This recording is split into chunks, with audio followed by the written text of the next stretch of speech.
The harder you try to be valued, the more invisible you start to feel.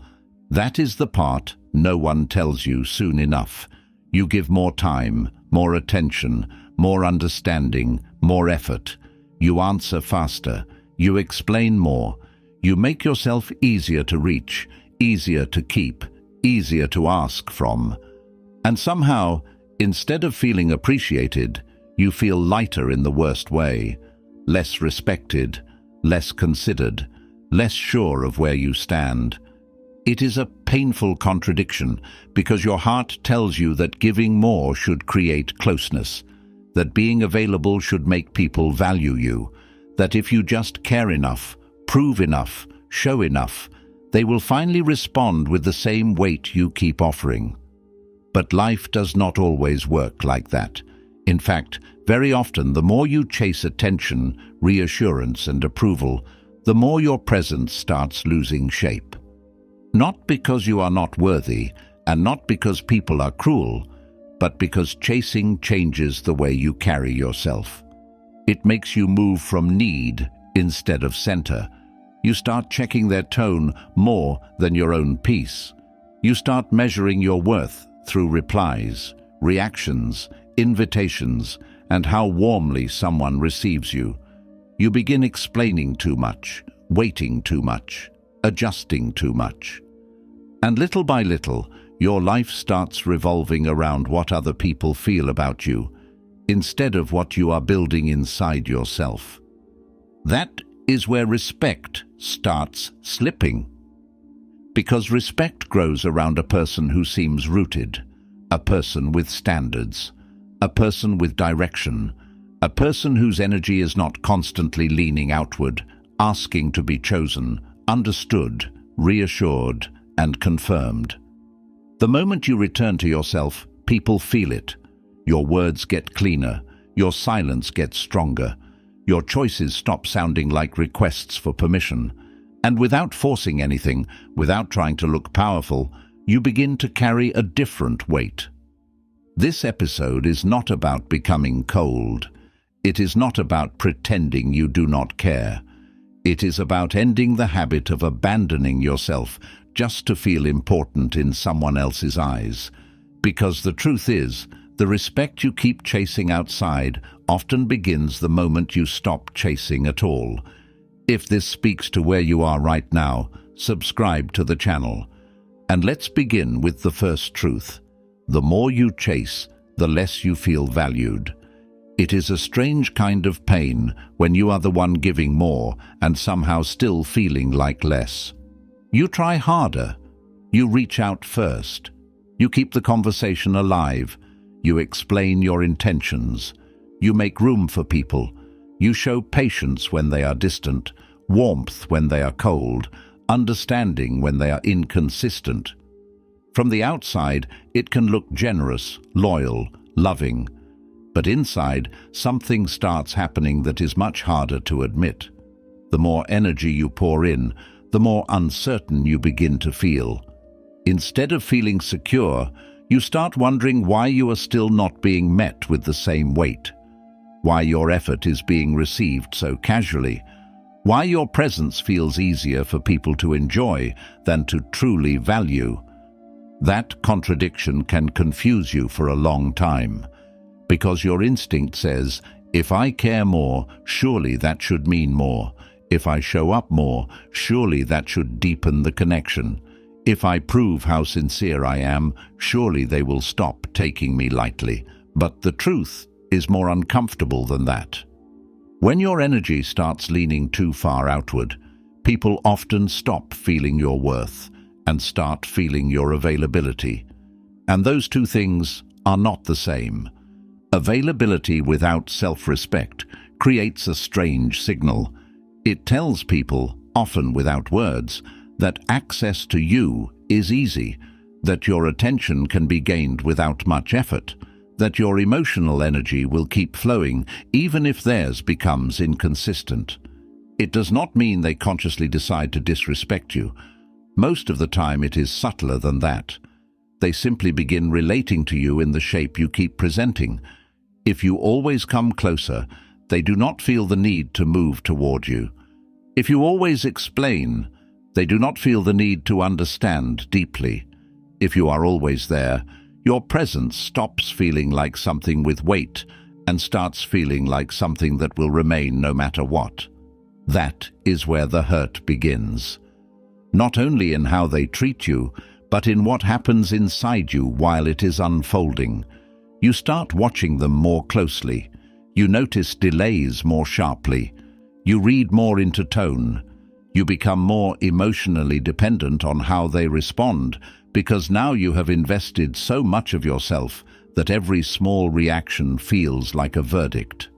A short reply feels heavy. A lack of enthusiasm feels personal. Silence feels humiliating. And the more that happens, the more you chase again, hoping the next effort will finally fix the feeling the last one created. That cycle drains people. It makes love feel like labor.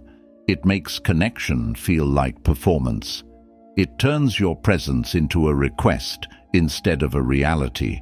And what makes it even harder is that part of you may still believe you are simply being good, patient, available, committed. But there is a line where care stops being generous and starts becoming self-abandonment. The line is usually crossed the moment you keep giving in ways that make you feel smaller. A grounded person does not need to overreach to be felt. That is one of the deepest shifts you begin to understand when self-respect starts growing. You realize that your worth is not something that becomes real because you offered more of yourself than was healthy. It was already there. What changed was the way you related to it. When you stop chasing, you stop sending the message that your value depends on being continually accepted. You begin standing in your own life again. You allow space. You let people show you who they are without constantly helping them do it better. You stop trying to manage how much you matter to them by increasing how much you give. And that changes the emotional atmosphere immediately. You become calmer, less desperate in small moments, less likely to overread every shift, less tempted to pour more of yourself into places that have not earned it. Your energy starts returning to you, and with that return comes a kind of dignity that cannot be faked. It is quiet, but people feel it. They can sense when someone is no longer trying to win their attention at any cost. They can sense when a person's center is no longer up for negotiation. This does not mean becoming distant or cold. It means no longer using effort as a substitute for value. It means understanding that if someone can only feel your importance when you are constantly proving it, then the problem is not that you have not done enough. The problem is that you have been teaching them to expect more access than respect. So if you have been feeling unappreciated lately, look carefully at where your energy has been going. Not with shame, just with honesty.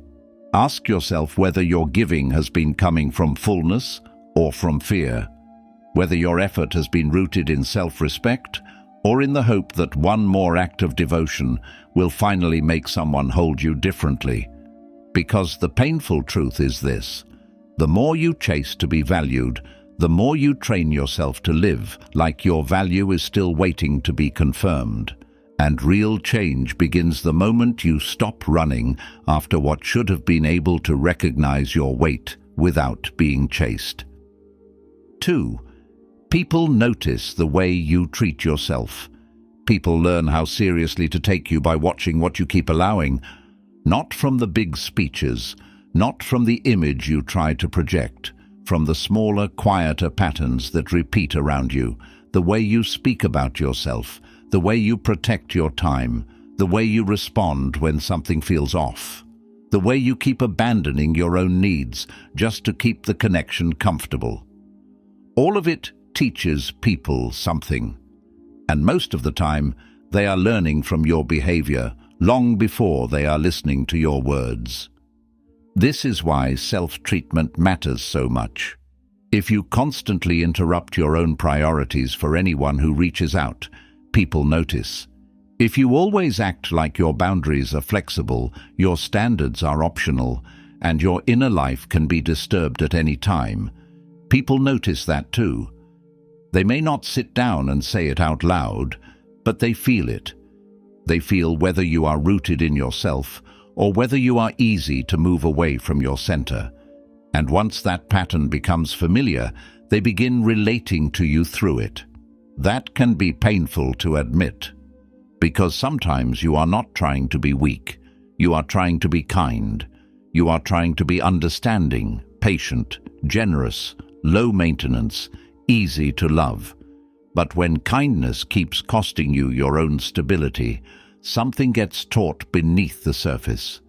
You teach people that your needs can wait, that your peace can be delayed, that your no can be softened, that your time can be borrowed, that your emotional balance can be touched without much consequence. Then later, when you feel unseen or lightly handled, it hurts even more because part of you knows you participated in building that dynamic. This is not about blame, it is about clarity.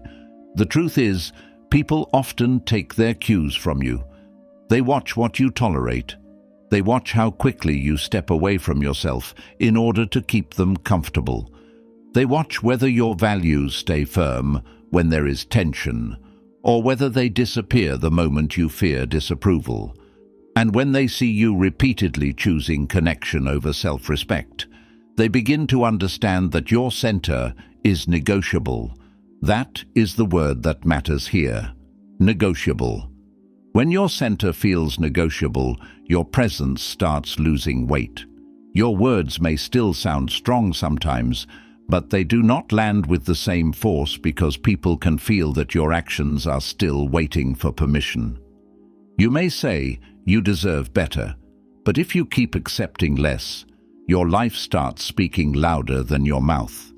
And life always teaches people more clearly than language does. This is why the relationship you have with yourself shapes so much more than your mood. It shapes the tone of your relationships. It shapes what becomes normal around you. It shapes what people try, what they expect, what they assume they can reach from you. A person who respects himself sends signals without trying. There is a steadiness there, a limit, a coherence. Even warmth feels different when it comes from someone who is not leaving himself behind in order to offer it.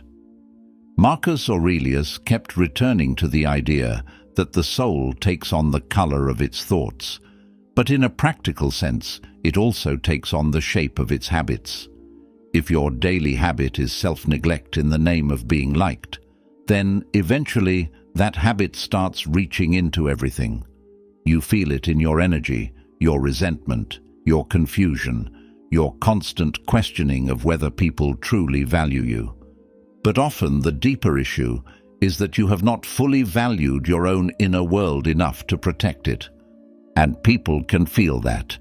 They can feel whether your attention is precious or endlessly available.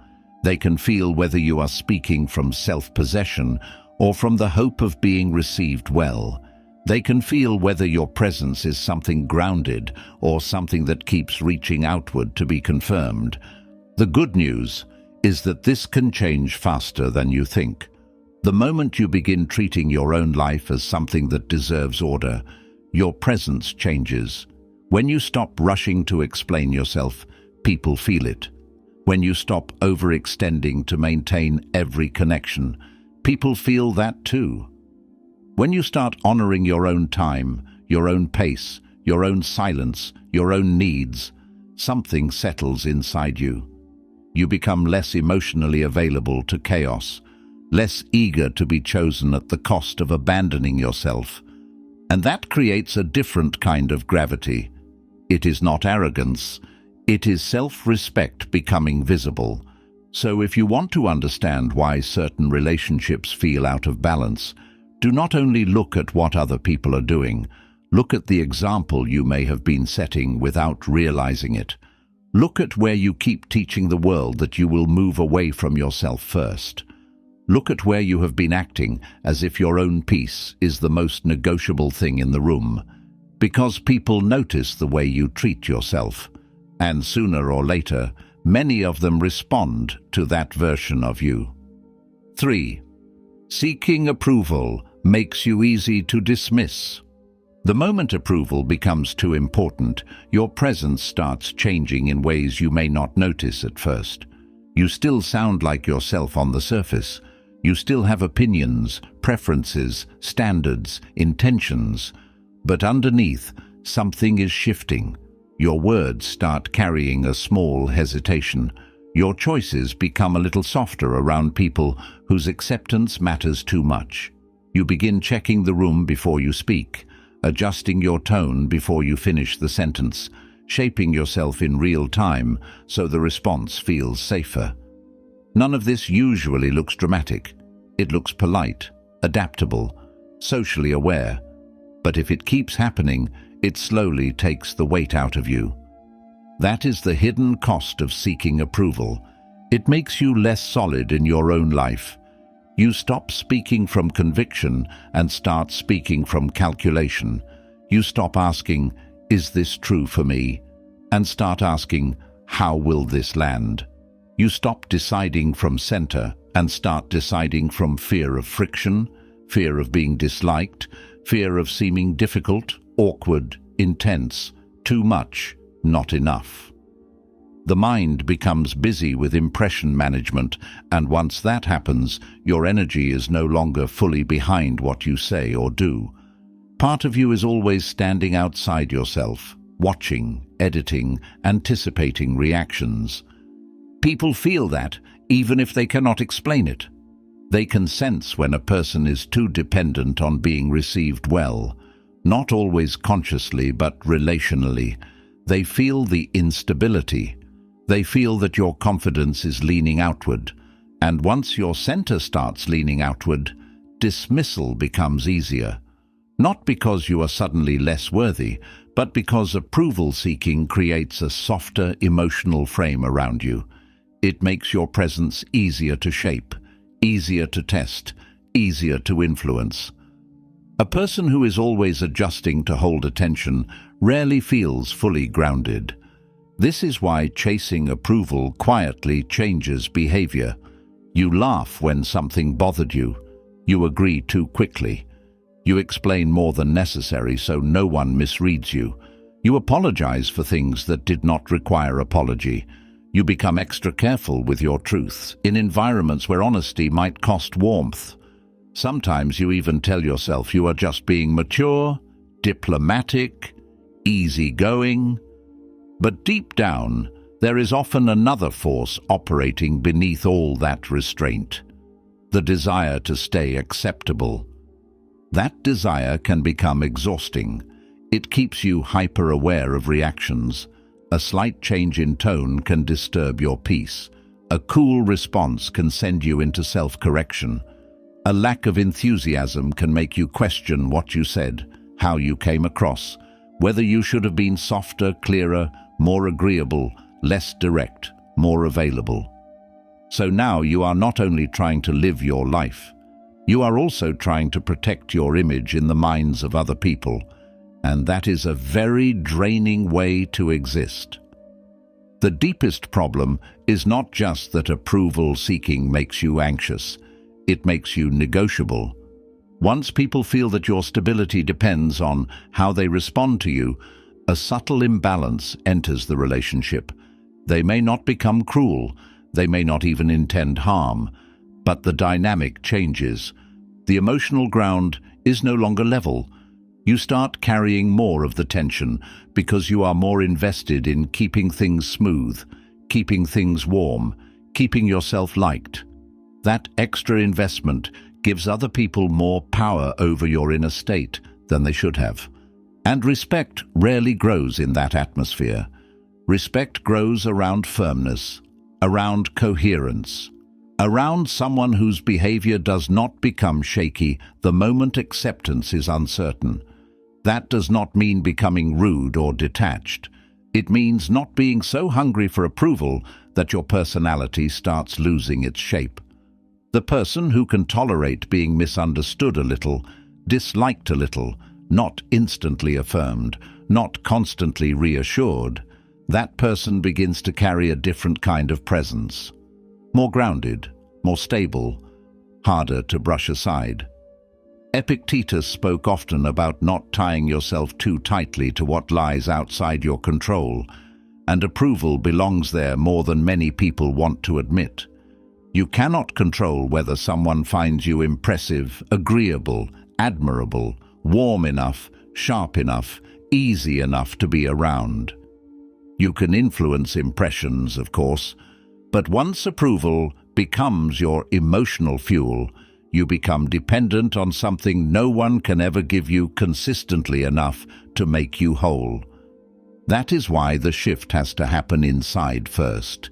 You have to become willing to let your words stand without chasing reassurance after them. You have to let your decisions exist without dressing them up for comfort. You have to stop turning every interaction into a referendum on your worth. The more you do that, the more settled you become. Your attention returns to what matters. Your speech gets cleaner. Your behavior stops reaching outward all the time for confirmation. Then something changes. You feel less frantic around response, less eager to soften yourself into being accepted, less willing to trade self-respect for short-term warmth. And people begin responding to that version of you differently. Not because you demanded respect, but because you stopped presenting yourself like someone whose value still needed to be voted on. That is the paradox. The less you need approval to feel steady, the harder it becomes for other people to treat you lightly. 4. Overexplaining lowers your weight.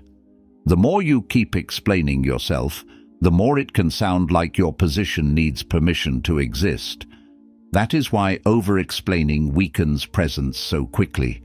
On the surface, it looks harmless. You just want to be clear. You want to avoid being misunderstood.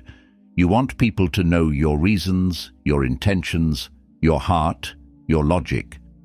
But when this becomes a pattern, something changes underneath it. Your words stop feeling like an expression of self-possession and start feeling like a request to be accepted. And people can feel that difference. A short answer carries one kind of energy. A long defense carries another. When someone says, "I can't make it," and leaves it there, the sentence stands on its own. When someone keeps adding reasons, clarifications, emotional cushioning, and extra details no one even asked for, the energy shifts. Now it sounds as if the decision is not fully allowed to stand unless it is softened enough, justified enough, understandable enough to earn approval. That is where weight begins to leave the room. A person who over-explains is often not weak. More often, they are anxious about friction.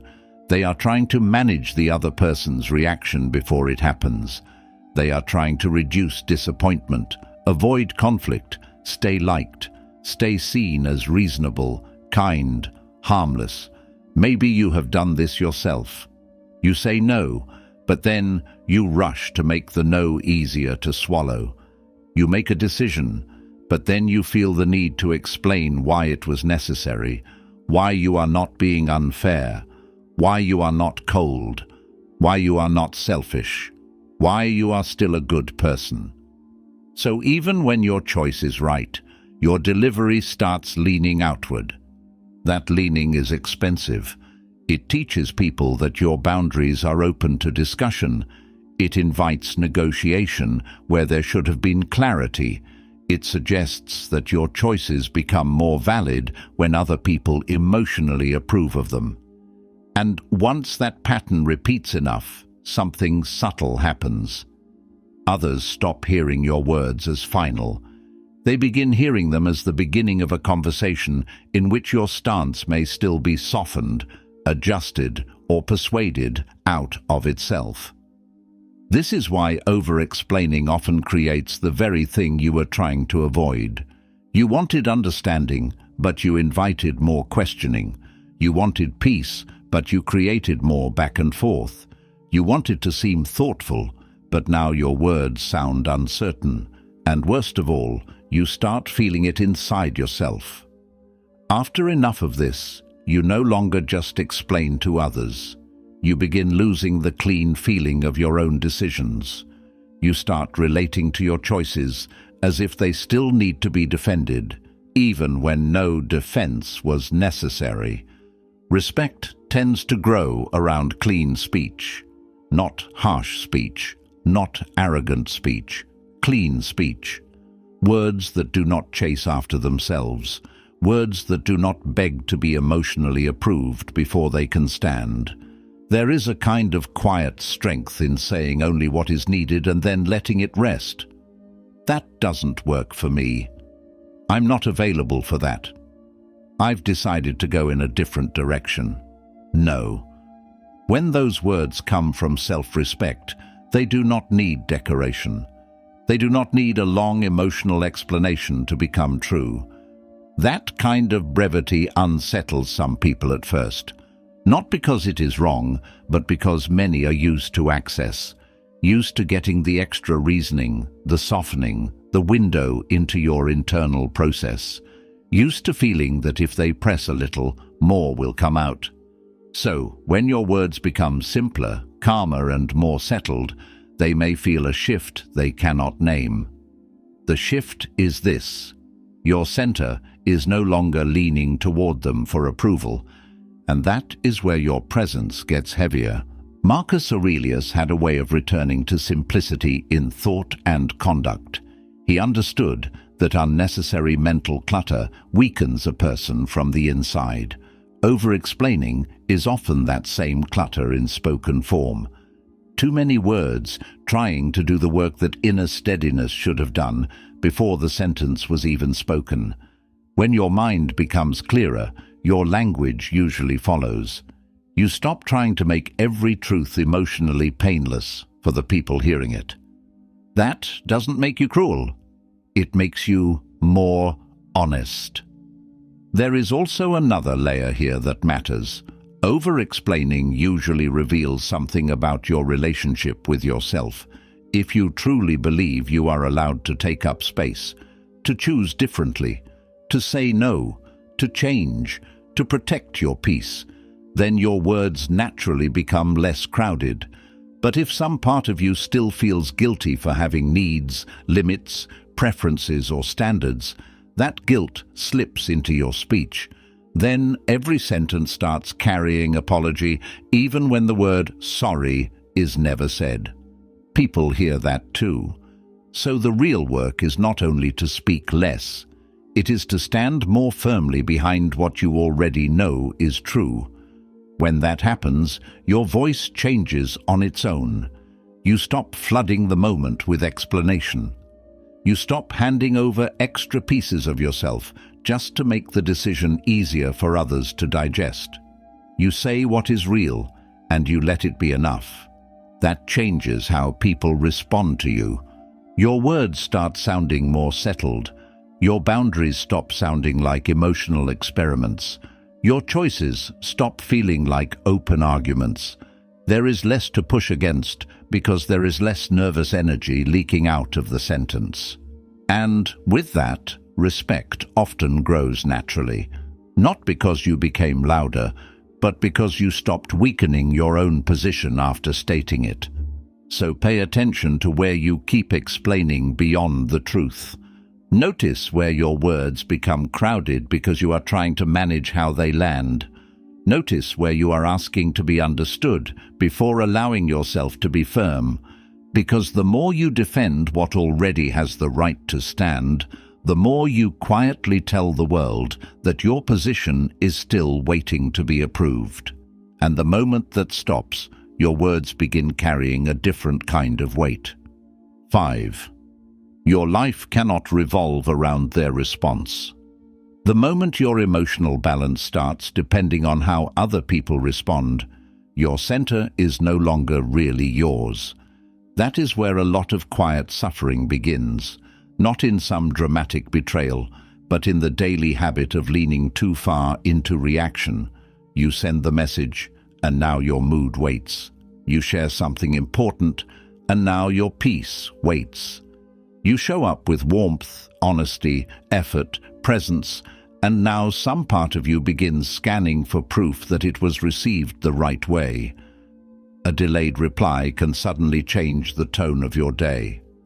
A cold reaction can make you question yourself for hours. Being left out, ignored, misunderstood, or answered without much care can affect you more deeply than you want to admit. And slowly, without meaning to, your life begins orbiting other people's signals. That is exhausting, because the outside world is unstable by nature. People are inconsistent. They get distracted. They project their moods onto innocent moments. They answer based on stress, habit, fear, ego, timing, selfishness, confusion, emotional limitation, or something that has nothing to do with you at all. If your inner state keeps rising and falling with all of that, you will never feel settled for long. You may have good days, but they will feel borrowed, dependent, vulnerable to interruption. This is why so many people feel emotionally drained even when nothing terrible has happened. Their nervous system is constantly waiting for social confirmation, waiting to feel chosen, waiting to feel safe again, waiting for warmth to return, waiting for a reaction that will finally let the mind unclench. That kind of waiting consumes energy. It keeps attention scattered. It makes it difficult to stay rooted in your own life because too much of you is leaning outward, checking, interpreting, anticipating. You stop inhabiting your day fully because some part of you is always somewhere else, living inside someone else's response. That is not peace, and it is not love either. It is emotional dependence wearing ordinary clothes. A lot of this begins innocently. You care. You are invested. Someone matters to you, so naturally their energy affects you. That part is human. The problem starts when their response becomes too important to your sense of self. When a short message does more than disappoint you, it destabilizes you. When being ignored does more than sting, it rearranges your whole inner atmosphere. When praise lifts you too high and distance drops you too low, the real issue is no longer the interaction itself. The issue is that your center has moved outside your own hands. Once that happens, self-respect becomes difficult to maintain. You start doing small things to reduce discomfort instead of protect dignity. You double text when you should have stayed still. You explain when silence would have been stronger. You overthink tone.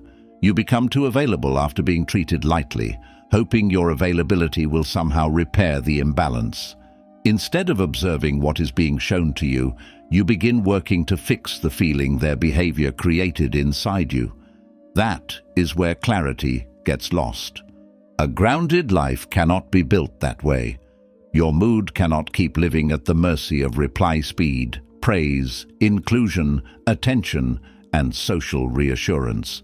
There has to be a place inside you that remains your own, even when someone is distant, unclear, inconsistent, or unable to meet you well. Otherwise, you will spend too much of your life trying to emotionally stabilize yourself through people who may not even be aware of the power you have handed them. This is one reason the Stoics kept returning to the question of what is within your control. Not because relationships do not matter, but because your peace cannot be built on what you do not govern. Marcus Aurelius understood that if the mind keeps surrendering itself to outside impressions, it loses its shape. That is exactly what happens here. Other people may still matter, but they stop being the axis around which your inner life turns. That shift is where strength begins. It begins when you notice how often your mood has been asking other people for permission to settle, It begins when you catch yourself checking, rereading, interpreting, waiting, and instead of continuing down that path, you return to your own life, your own work, your own body, your own standards, your own evening, your own next step.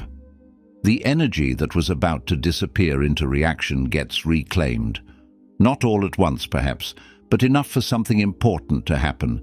You start feeling yourself again, and when that happens, people feel it too.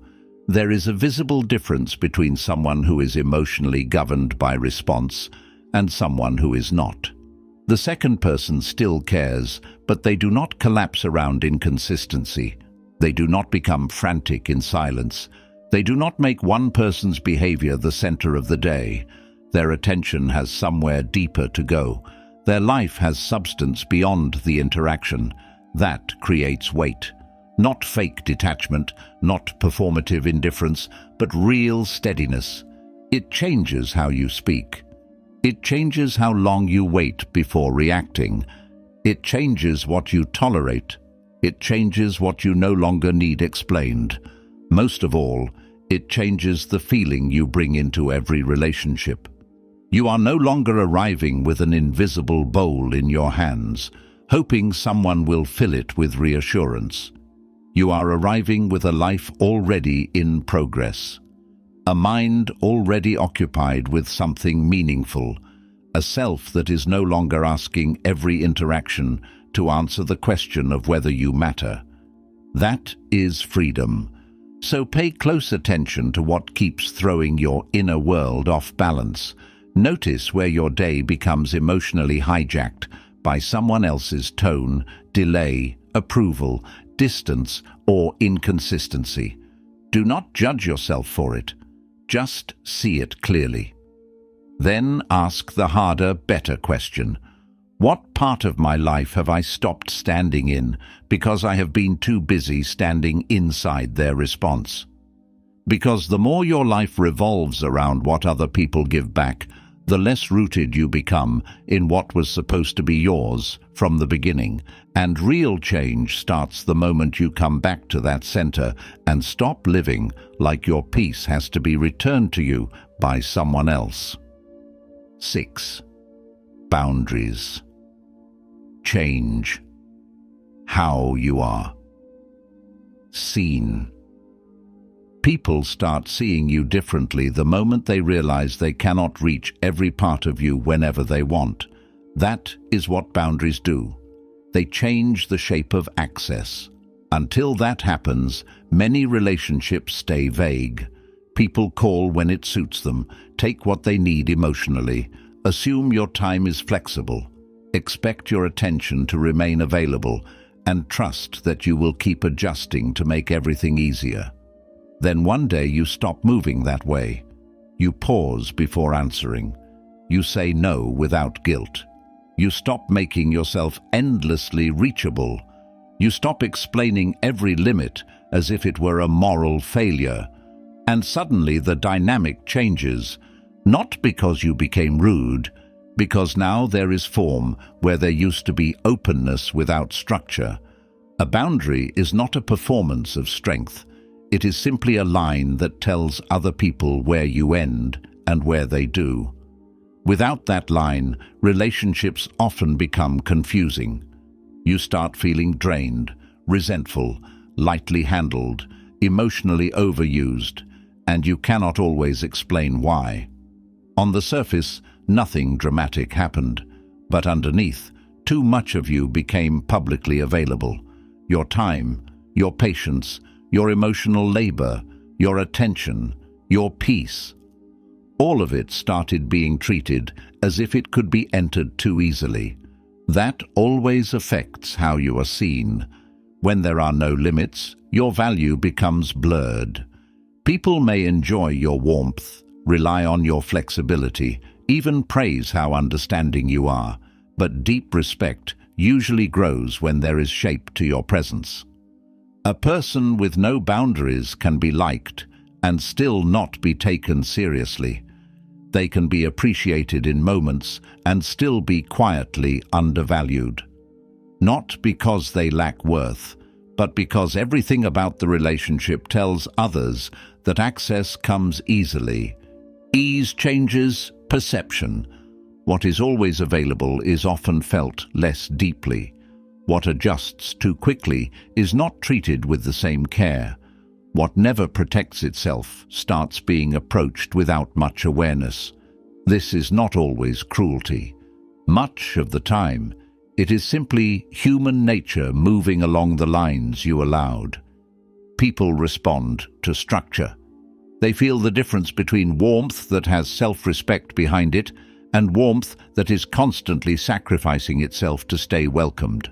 That is why boundaries do more than protect energy. They create definition.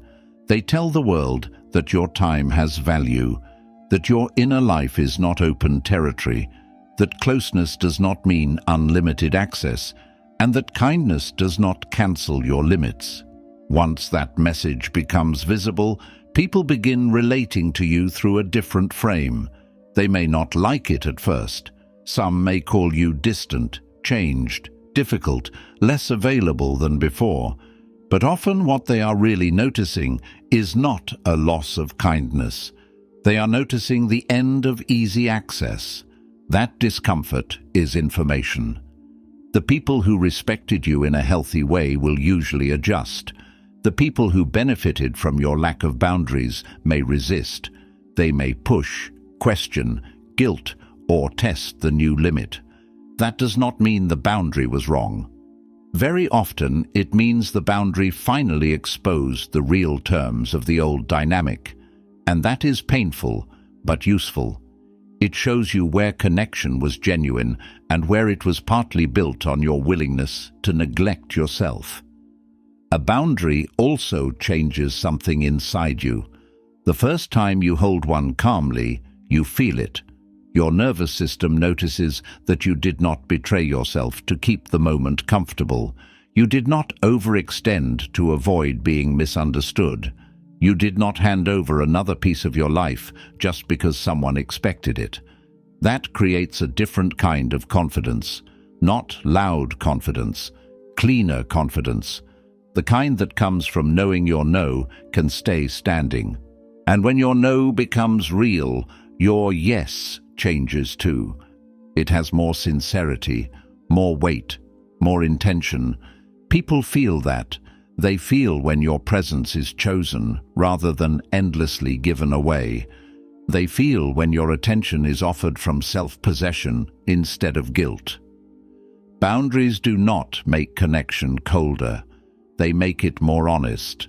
Now your warmth means something because it is no longer automatic. Your availability means something because it is no longer assumed. This is one reason strong boundaries often lead to more respect, without a single speech about respect. You do not have to announce your worth all the time. You do not have to convince people to treat you seriously. Sometimes the clearest message is behavioral. You stop answering every demand. You stop negotiating every limit. You stop acting like your peace is the cheapest thing in the room. Over time, people either learn the new shape of your life or they drift away from it. Either outcome teaches you something important. The Stoics understood that self-command is visible. Marcus Aurelius kept returning to order, proportion, and restraint, not as image, but as a way of living in which the soul is not constantly overrun by outside demands. A boundary is one expression of that order. It says, quietly but clearly, that you will not keep abandoning yourself just to avoid friction. That changes how you carry yourself. You become less apologetic in your own life, less emotionally crowded, less available for chaos. The attention that used to leak outward starts returning to your own center, and from that center, people begin seeing you differently. Not because you asked them to, but because you no longer present yourself as someone who can be endlessly entered without consequence. Respect needs shape. Boundaries give it that shape. And once your life starts having clearer edges, the people around you can no longer mistake access for entitlement. 7. A person with direction is harder to undervalue. Something changes when your life is no longer standing still, waiting for other people to define its emotional weather. You can feel it in someone who has direction. Their attention is not constantly leaking into drama, mixed signals, delayed replies, and the exhausting question of who feels what about them today. They still care, but their life is moving somewhere. Their mind has work to do. Their body has something to build. Their habits are tied to a purpose that does not collapse every time another person becomes unclear. That kind of focus creates a different presence, and people respond to it whether they can explain it or not. Direction gives you gravity. Without it, it becomes very easy to overinvest in other people. Empty space starts pulling your attention outward. If your days are not anchored in something meaningful, then relationships, reactions, and emotional uncertainty begin taking up far more room than they should. A text can shape your whole afternoon. One conversation can stay in your system for hours. A shift in someone's energy can make you forget your own priorities. It's not always because the other person is that important. Sometimes it's because your life has too little structure around what matters to you. That is a painful truth, but a useful one. Because many people are not only chasing connection, they are also trying to escape the discomfort of having no clear direction of their own. When that happens, attention becomes hungry. It reaches for whatever feels emotionally intense, because intensity creates the illusion of meaning. Now you are thinking about them more than your own growth, reading their silence more than your own habits, giving your best focus to what is unstable instead of what could actually build your life. Over time, that makes you easier to undervalue, because your energy is announcing that you have nowhere more important to place it. Direction changes that immediately. The moment you become deeply engaged in your own work, your health, your standards, your learning, your inner rebuilding, or any path that asks something real from you, your presence begins to settle. You do not need to pretend to be detached. You simply have somewhere else to stand. You are no longer waiting around emotionally for life to happen through other people. You are participating in your own life again. That makes you less available for nonsense. Not because you become arrogant, but because your days stop being so open to chaos. You are less likely to chase people who are unclear, because your mind has better uses for its energy. You are less likely to overexplain, because your self-respect is now tied to something deeper than whether everyone receives you perfectly. You are less likely to panic when someone pulls back, because your whole inner world is not sitting there empty, waiting for them to return and fill it. People feel that shift. There is a visible difference between someone whose life is organized around their own becoming and someone whose life keeps getting emotionally rearranged by everyone around them. The first person carries a kind of calm seriousness. They may be warm, but they are not drifting. They may care, but they are not easily thrown off center. Their attention feels earned. Their time feels shaped. Their energy is not floating around looking for somewhere to attach itself. That is where respect grows. Respect does not only come from boundaries and silence, it also comes from substance, from the fact that your life clearly belongs to something. A person with direction does not have to demand value all the time, because their behavior already suggests that they are not available to be handled casually. Their choices show that they take their own existence seriously, and when someone takes their own life seriously, other people usually begin to approach them with more care. Marcus Aurelius lived with enormous responsibility, and one of the things that gave his mind steadiness was that he knew what he was here to do. He was not waking up each day trying to be admired. He was returning to duty. That matters because purpose protects the mind from many forms of pettiness. When your life has a center, small things lose some of their power to destabilize you. You still feel disappointment. You still notice who values you and who does not. But you do not build your whole emotional world around it. Direction becomes a quiet form of protection. It keeps your attention from being stolen so easily. It stops you from turning every relationship into the main event of your life. It reminds you that your deepest task is not to be constantly recognized, but to become someone you can respect when the room is empty. And once you start living from that place, you become harder to undervalue because you are no longer standing there unconsciously asking the world to tell you who you are. So if you have been feeling too affected by people lately, look at where your energy has been sitting. Look at whether your life has enough depth, enough mission, enough structure to hold you when others become inconsistent. Sometimes the answer is not another conversation. Sometimes it is not more emotional processing. Sometimes the answer is that you need to return to your own work with more seriousness. Because the person who is building something real inside their own life carries a different kind of presence, and that presence is much harder to take lightly. 8. Silence carries more power than constant proof. The need to keep proving yourself usually comes from a very tired place inside. It comes from the part of you that still believes your worth has to be explained, displayed, clarified, defended, repeated, and somehow made undeniable before people will finally treat it seriously. So you keep showing more. You keep correcting the record.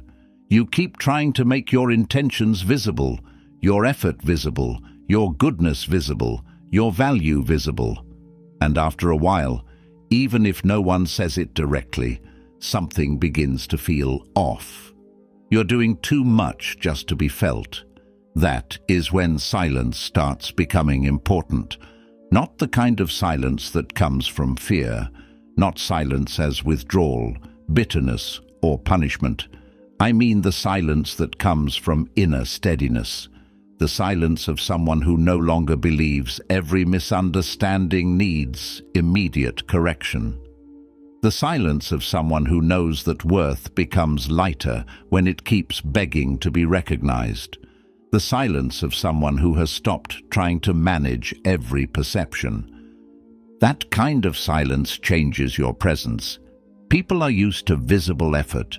They are used to explanation, reaction, performance, emotional proof, and the constant display of self. But quiet consistency unsettles them in a different way. It does not chase. It does not advertise itself every day. It does not rush to close every gap in understanding.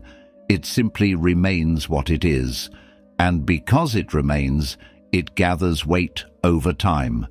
There is something powerful about a person who does not keep interrupting their own dignity with too much proof. You can feel it in the way they speak, in the way they stop after saying what matters, in the way they let their actions stand, in the way they do not seem hungry to be publicly confirmed every few hours. That does not mean they are detached from life. It means their center is no longer built from reaction. They are not spending all day trying to make sure everyone sees them correctly. This matters because constant proof usually weakens the very thing you are trying to establish. The more you insist that people notice your worth, the more it can begin to sound like even you are not sure it will be felt without the extra effort. The more you broadcast your standards, the more people start hearing insecurity underneath them if your life is not carrying the same message quietly on its own. The more you force visibility, the less mystery, gravity, and calm remain around you. Now, everything feels a little too eager. And eagerness, when it comes from emotional hunger, rarely creates respect. A quiet person is not automatically a respected person, of course.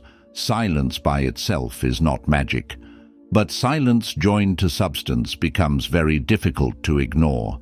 When your life is moving with discipline, when your behavior is coherent, when your boundaries are clear, when your choices stop asking for applause, you begin creating a different kind of impression.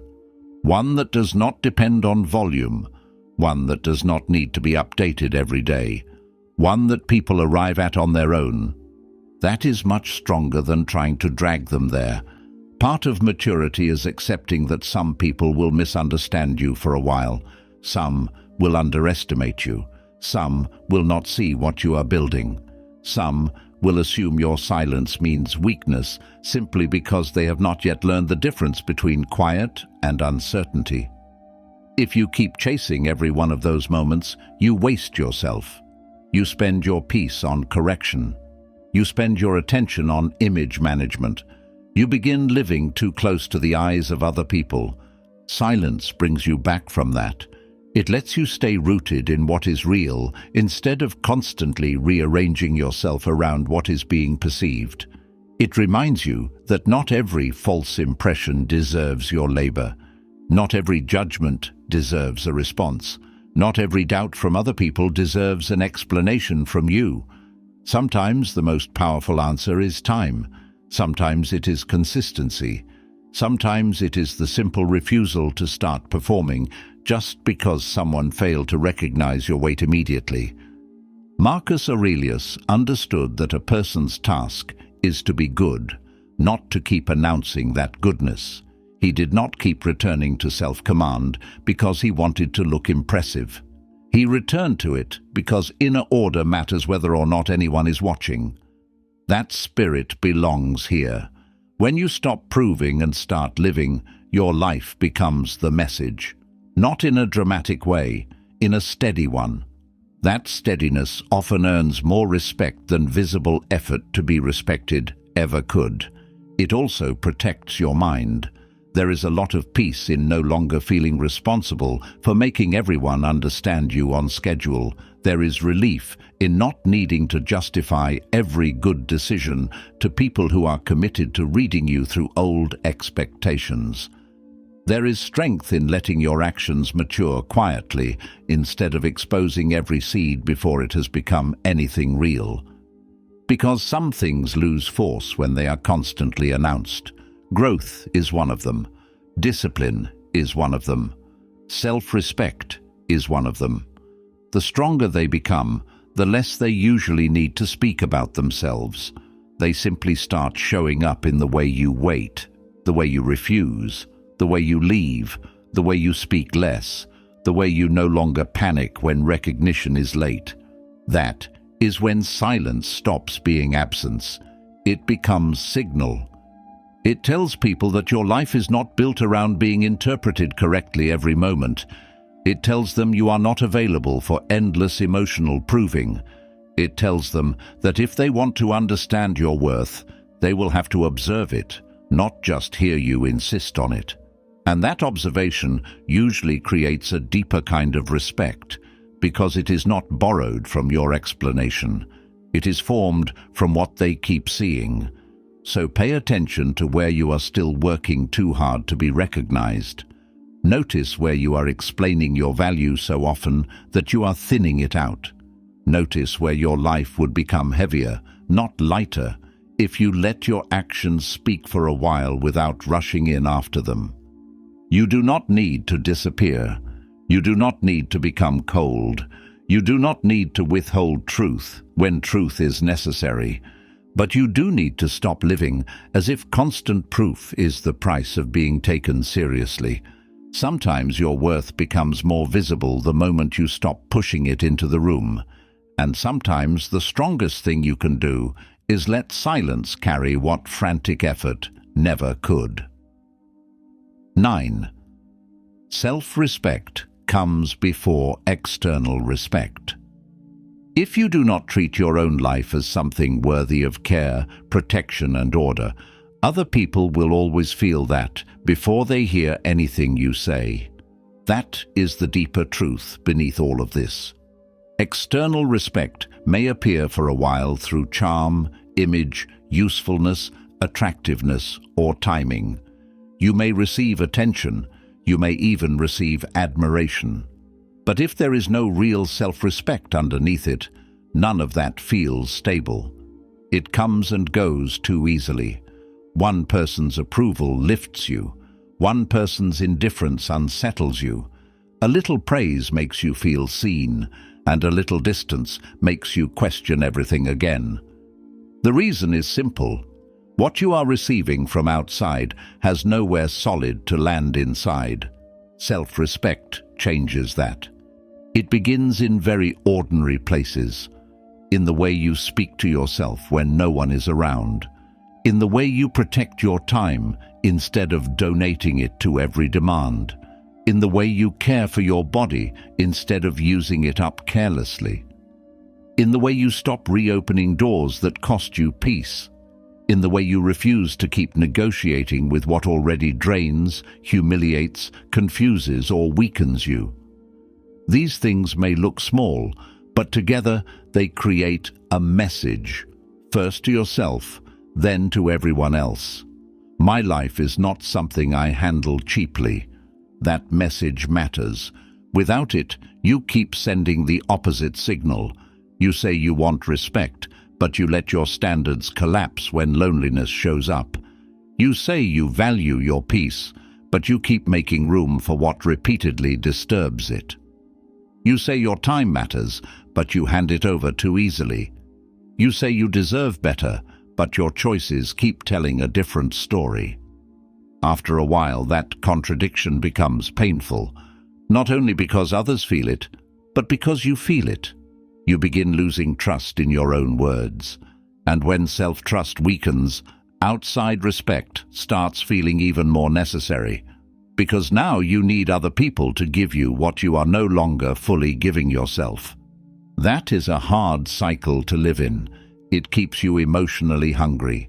You become more sensitive to who notices you, who praises you, who chooses you, who confirms you. You keep hoping the next person will make you feel solid in a way your own life has not yet made you feel. But other people cannot build that foundation for you. At best, they can reflect it back once it already exists. At worst, they become another unstable source of relief that leaves you emptier when they pull away. Real self-respect is quieter than people imagine. It is not loud confidence. It is not performance. It is not acting above people. It is not becoming rigid, cold, or hard to love. It is the steady decision to stop violating yourself in small ways, just to feel temporarily accepted. That is where the shift begins. You stop saying yes when your whole being means no. You stop shrinking your truth to stay pleasant. You stop returning to situations that cost too much of your dignity. You stop treating your emotional life like it can be stepped on and instantly recovered without consequence. The Stoics understood that a human being has an inner authority that must be guarded. Marcus Aurelius returned to this constantly, not as ego, but as order. He knew that once the soul becomes careless with itself, everything outside starts gaining too much power. That is exactly what happens when self-respect is missing. Other people's reactions become oversized. Their access becomes too easy. Their opinion becomes too influential. Their inconsistency starts deciding too much. Self-respect brings proportion back. You begin weighing things differently. What once felt irresistible now looks expensive. What once seemed like love begins to feel like self-abandonment. What once felt like harmless compromise begins to reveal the quiet erosion beneath it. And because you see more clearly, you start choosing more carefully. Not from fear, from value. You begin acting like your peace has a price. Your time has a purpose, your body deserves care, your standards deserve loyalty, and your heart is not public property. That changes the tone of your whole life. People start feeling that you are no longer available for everything.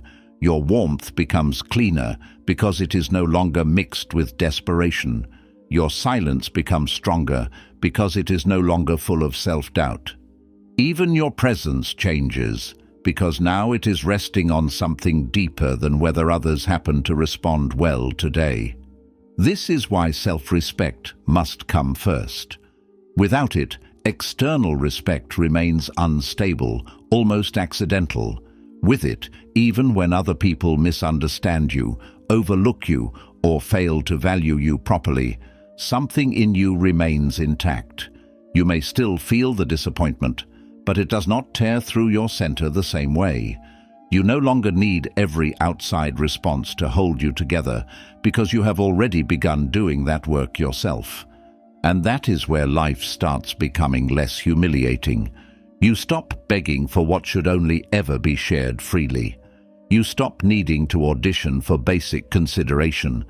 You stop acting as if being chosen by others is the final proof that you matter. There is more dignity in the way you wait, in the way you leave, in the way you decline, in the way you care for yourself when no one is applauding it. So if you want respect that lasts, do not start by asking how to make other people treat you differently. Start by asking where your own life still feels cheap in your own hands. Look at what you keep tolerating. Look at what you keep postponing for yourself. Look at where you are still acting like your standards are optional, because external respect becomes far less confusing once your own soul knows it is no longer available for neglect. 10. When you return to yourself, everything changes. The biggest shift is not that people suddenly become kinder, it is that you stop meeting life from a place of hunger. That changes more than you expect. For a long time, you may have thought the answer was out there somewhere, in the right attention, the right relationship, the right response, the right kind of validation from the right person at the right time.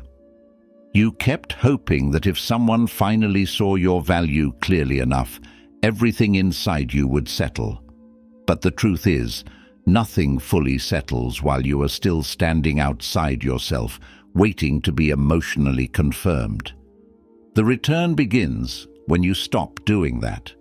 You stop chasing what keeps making you anxious. You stop over-investing where there is no real stability. You stop treating your worth like a question other people get to answer for you. And little by little, your energy starts coming back. Not dramatically at first, quietly, in the way you no longer feel the need to explain everything, in the way silence stops scaring you, in the way delayed responses stop controlling your whole mood, in the way you become less willing to abandon your peace just to keep someone else comfortable. That is what people feel. They feel the difference between someone who is trying to be chosen and someone who has already returned to their own life. The second person speaks differently. There is less reaching in their tone. Their choices sound cleaner. Their boundaries feel calmer. Their attention no longer looks cheap. Even their waiting changes. They are not sitting there hoping to be rescued by someone else's interest. They have somewhere to stand now. And that is where respect often starts showing up, not because you forced it, not because you taught people a performance of confidence, not because you became cold or distant or hard to love. It shows up because your whole way of moving begins to carry more self-possession. You're no longer asking for value in every interaction. You're no longer leaking energy trying to correct every perception. You're no longer building your identity from reactions. That makes your presence heavier in the best way. Cleaner, more rooted, harder to treat lightly. But this chapter is not really about them.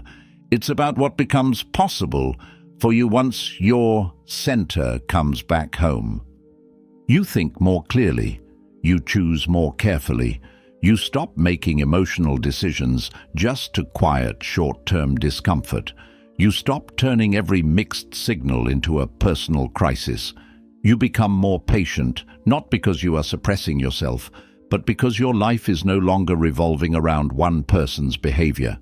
You become more selective because now you can actually feel what drains you, what cheapens you, what costs too much. There is more dignity in your timing, more calm in your silence, more truth in your no. That kind of change cannot be faked for long. It has to grow from the inside. The Stoics understood this deeply. They knew that a person becomes stronger when their inner life is no longer constantly ruled by what lies outside their control. Marcus Aurelius kept returning to himself for that reason. Not to isolate, but to remain ordered. To keep the soul from being dragged around by approval, insult, praise, delay, confusion, or emotional dependence. That same movement matters here. When you return to yourself, you stop asking the world to organize you from the outside. You begin living with more internal authority, and with that comes a strange kind of peace. You still care, you still love, you still notice who values you and who does not, but it no longer tears through you in the same way. You stop treating every outside response like it has the power to define the whole emotional meaning of your day. There is more room inside you, more steadiness, more perspective. You can let people reveal themselves without rushing to rescue the connection. You can let distance clarify what closeness was hiding. You can let your own standards speak before your loneliness does. That is when life starts feeling different. You are no longer spending so much of yourself trying to be felt, chosen, reassured, understood, kept. You are building, resting, protecting, focusing, healing, living. And from that place, the attention you receive starts meaning less in one way and more in another. Less because you no longer depend on it. More because now it is not being confused with self-worth. That is the transformation. You stop begging for respect and start becoming someone whose life reflects it. You stop chasing external proof and start creating internal solidity. You stop asking, "How do I make them value me?" and start asking, "Why was I leaving myself so often just to feel valuable?" Once that question becomes real, everything begins moving in a different direction. So if there is one thing to take from this whole episode, let it be this. The goal is not to make people admire you. The goal is to become so rooted in your own life that respect is no longer something you beg for. It becomes a natural result of how you carry yourself. Step back from the chasing, come back to your center, build from self-respect, and let the rest change from there. So this is the truth hiding underneath all of it. The real goal was never to make people finally see your worth. It was to stop living as if their recognition is what gives you worth in the first place. That is the shift that changes everything. Not louder confidence, not colder behavior, not some performance of detachment, just a quieter, deeper return to yourself. A return to your standards, your direction, your peace, your time, your body, your inner life. The parts of you that were never meant to be handed over so easily just because you were afraid of being overlooked. Once that return begins, respect starts becoming less confusing. You stop chasing it so hard, which means you stop weakening yourself in the process.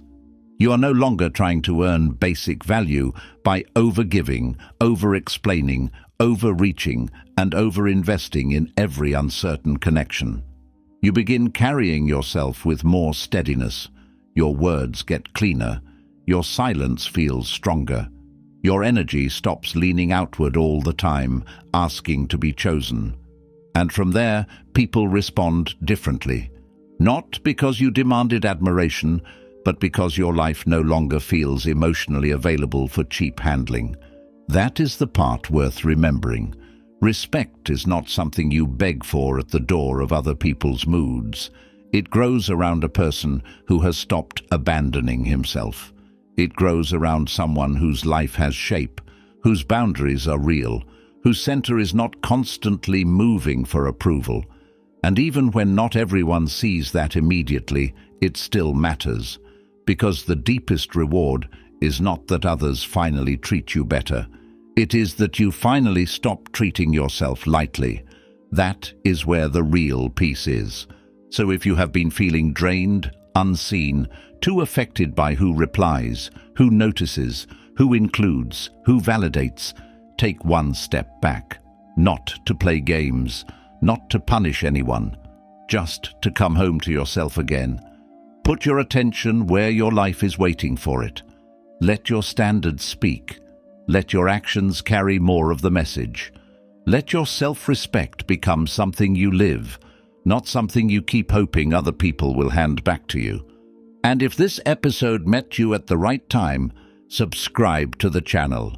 Then, starting tonight, begin there with one simple change. Stop chasing what keeps pulling you away from yourself and start building the kind of life that no longer needs to beg for respect to feel real.